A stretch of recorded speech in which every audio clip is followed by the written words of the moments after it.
Você já ouviu falar na Revolta dos Búzios? Então vem comigo. E por que eu estou falando de Revolta dos Búzios?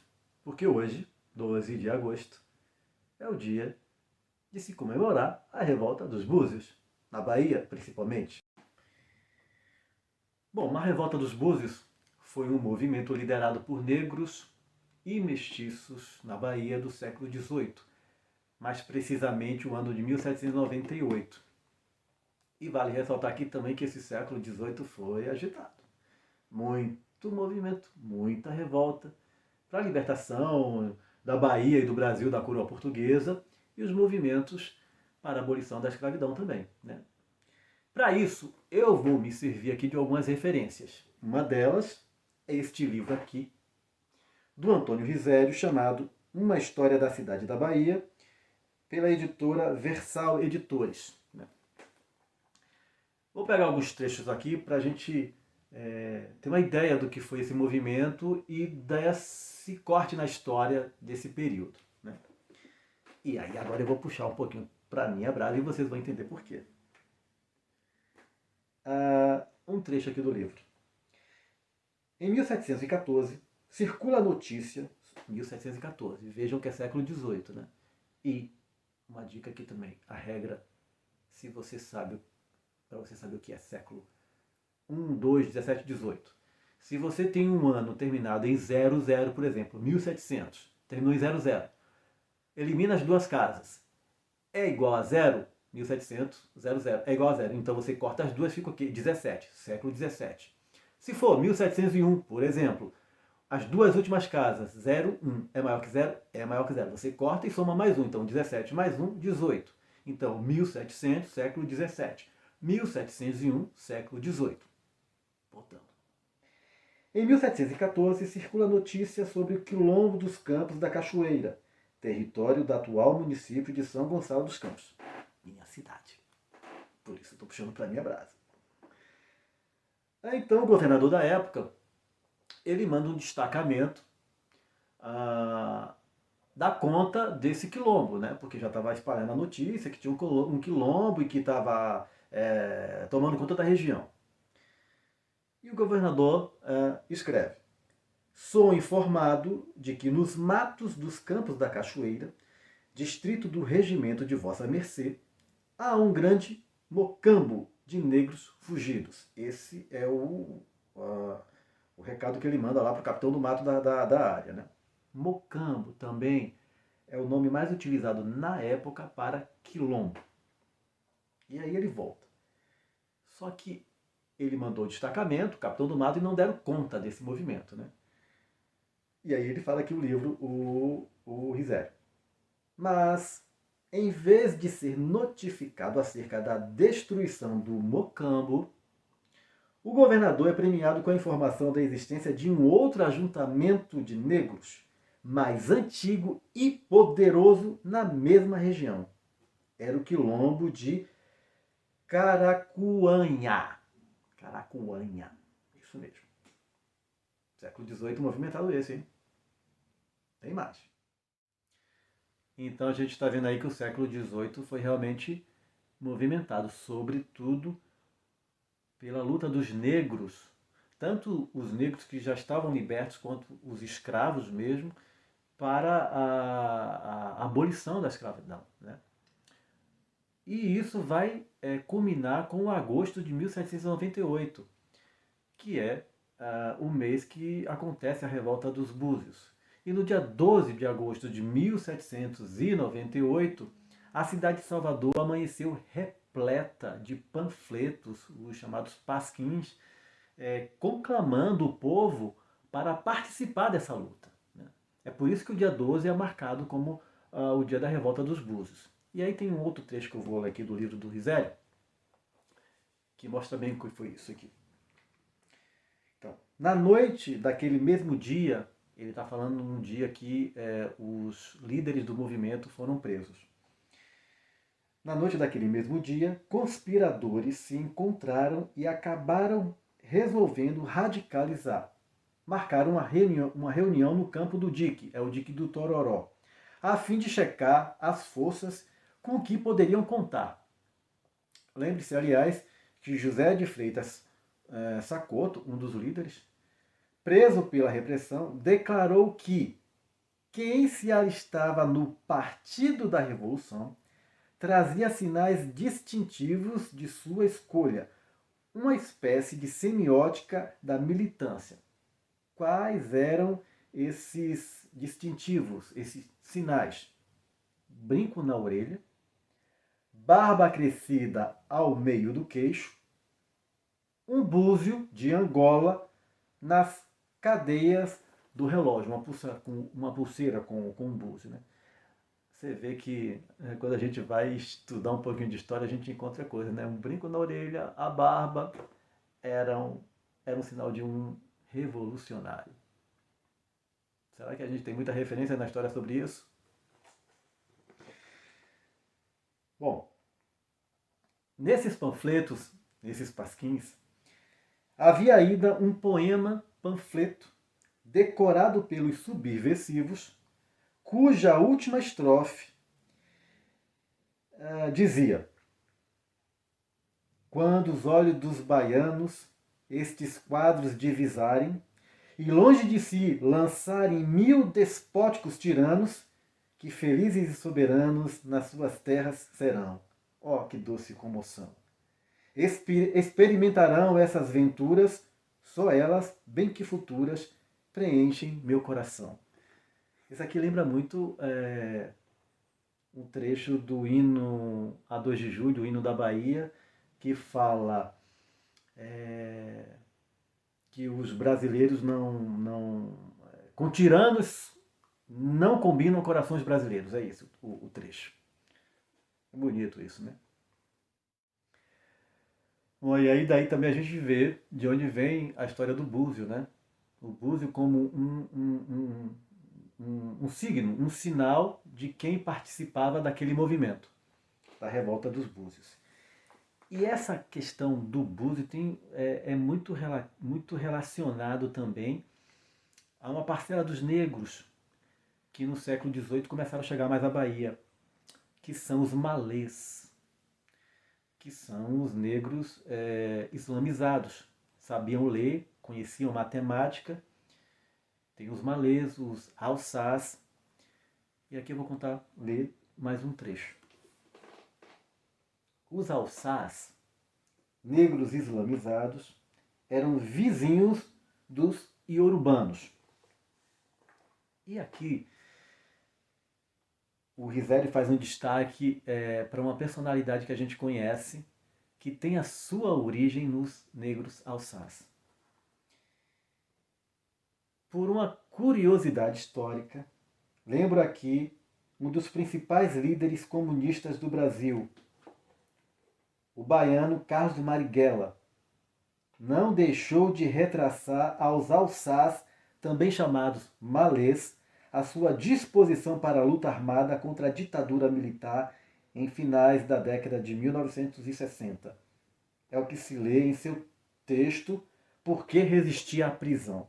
Marighella falando. Minha ascendência por linha materna procede de negros alçás, escravos africanos trazidos do Sudão e afamados na história das sublevações baianas contra os escravistas.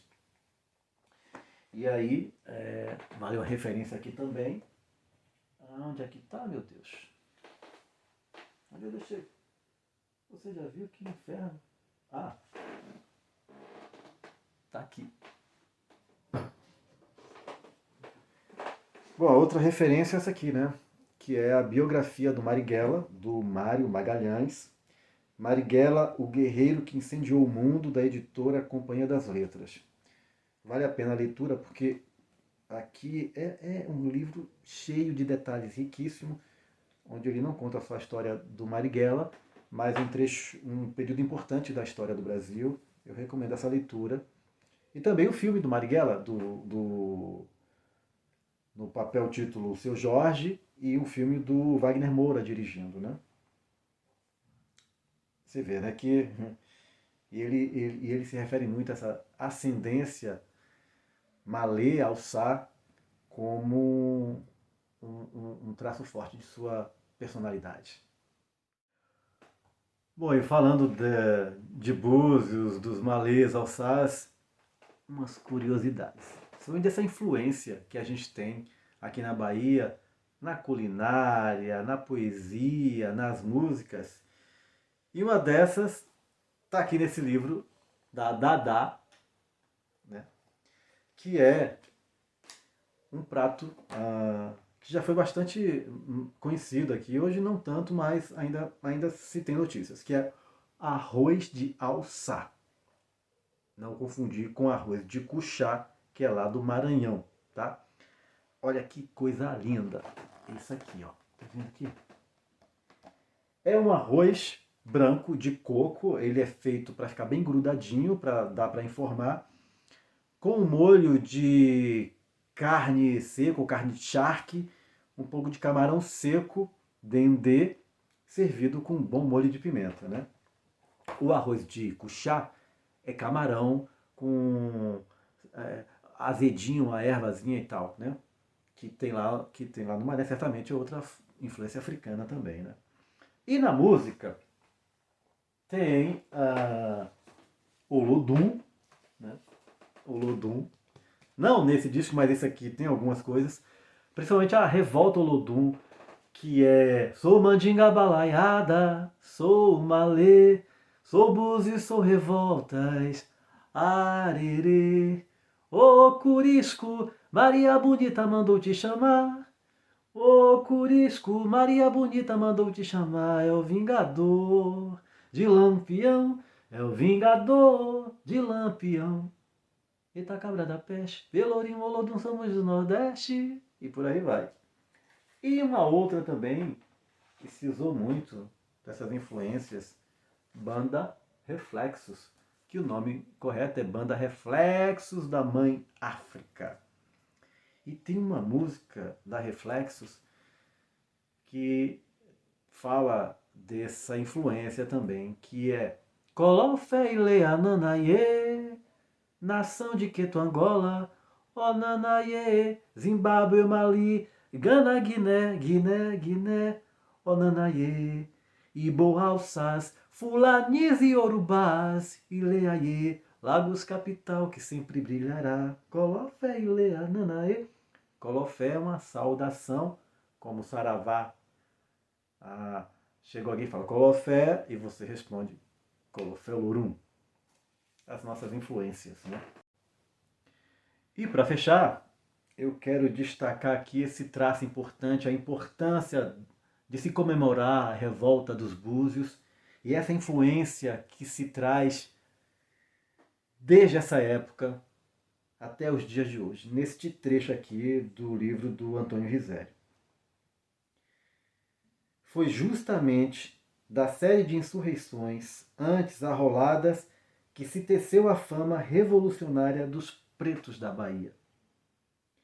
Que a reputação rebelde do negro baiano se gravou no imaginário senhorial, e isto ao ponto dos senhores de escravos do resto do Brasil chegarem a se negar a comprar escravos nascidos na ou importados da Bahia.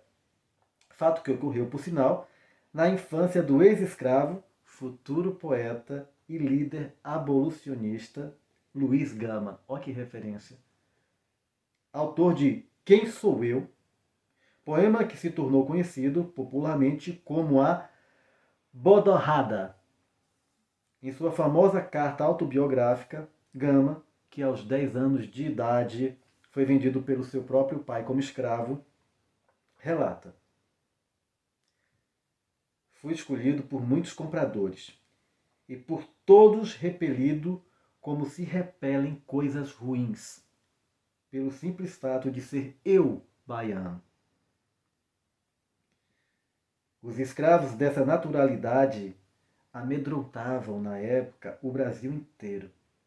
Que coisa, né?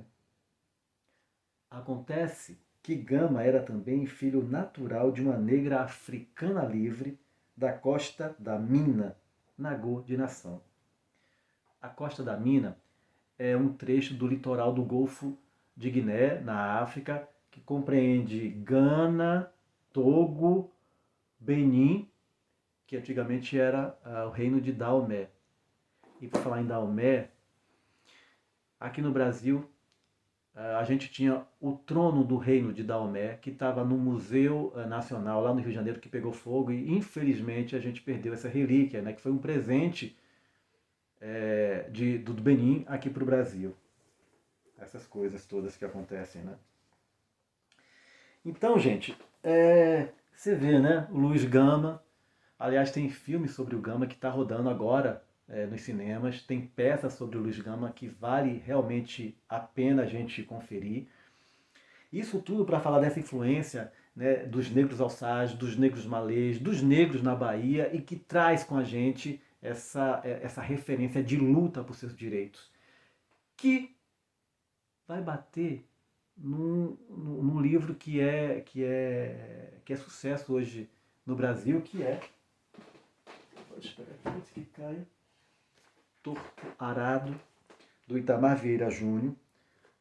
O Torto Arado e o Itamar, ele conta a história de duas negras